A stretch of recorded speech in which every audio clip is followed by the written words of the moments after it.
Welcome to the deep dive. So here's the situation.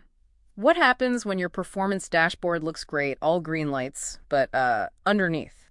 The company culture is actually, well, rotting. Yeah, it's a classic problem. Today we're looking at exactly that through the story of Maria. She's a new division head at InterRoute, brought in because organizational performance, that's N5, was just tanking. Right, and Maria stepped into a tricky situation. The execs, they were all about pressure.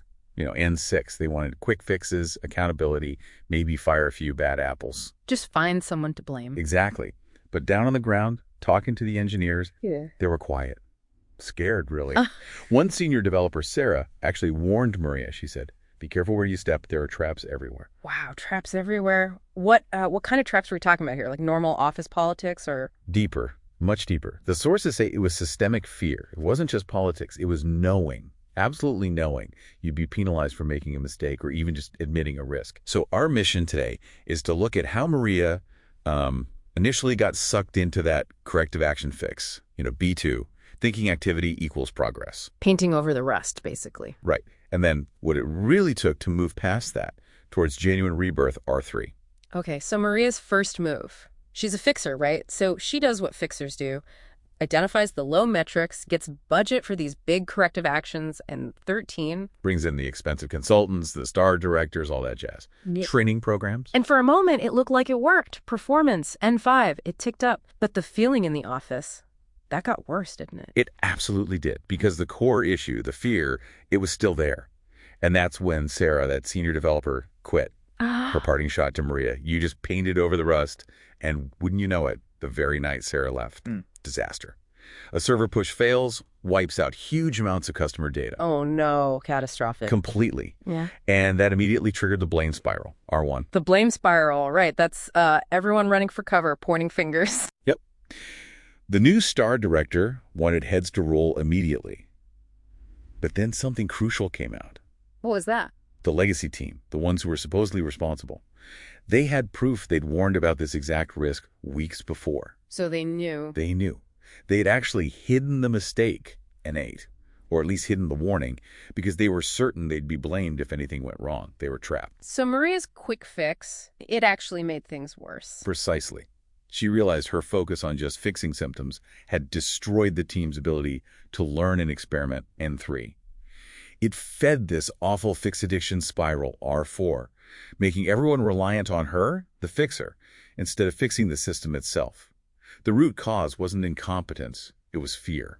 That must have been a terrible moment for her, realizing her actions deepened the fear. So how do you even start to fix that? You can't just issue a memo saying, don't be scared. No, exactly. It was described as agonizing. What came next wasn't a new process, it was pure vulnerability. Yeah. Maria called an emergency all-hands meeting and stood up there, voice apparently shaking a bit, and said, "This failure, the data loss, it's my fault." That right there, that was her leadership action. And one, she totally shifted the conversation. No more whose fault, just what can we learn? Wow. That takes guts. Especially when, senior VPs are probably breathing down her neck demanding answers or firings. Oh, absolutely. The sources say it was a huge risk, and it was tested immediately. The VPs did demand a head on a platter. And She refused, flat out. Said no one was getting fired over this. By doing that, she protected her team's psychological safety and too. She created that space where it was okay to admit problems, to experiment, even to fail, without career-ending consequences. that refusal must have been the real turning point. It was the bedrock. And things started to change, slowly. 2 engineers, totally unprompted, stayed late one night, whiteboarding a solution to the server issue. That's learning and experimenting. N3, in action. They built a new capability. N4, right there. And Maria noticed this. She did. And she used rewards and recognition, N12, very publicly. Yes, there was a bonus, but more importantly, she gave genuine, heartfelt public praise. That activated the recognition engine, R5, showing vulnerability and problem-solving were now valued. So the culture starts shifting bit by bit. Exactly. And the final proof, a junior analyst, quite new to the team, found a small bug. Previously, that person would likely have just, kept quiet, ignored it. Hidden the mistake. Right. But this time, they felt safe enough to report it proactively.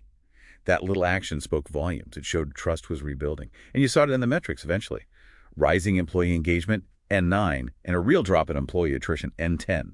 The talent retention engine, R6, was finally kicking in, not because of perks, but because of safety. It's a powerful story. So wrapping this up, what's the key takeaway for you listening? It seems that dashboard, those metrics, they're only really telling the truth when they reflect a culture where people feel safe enough to flag the problems before they blow up, where vulnerability isn't punished. Which leads to, I think, a really crucial question for you to consider. If your current metrics, your current systems mostly just punish failure or discourage people from speaking up, what important, maybe even critical truths might your team be hiding from you right now simply to avoid that blame spiral? Something to really think about.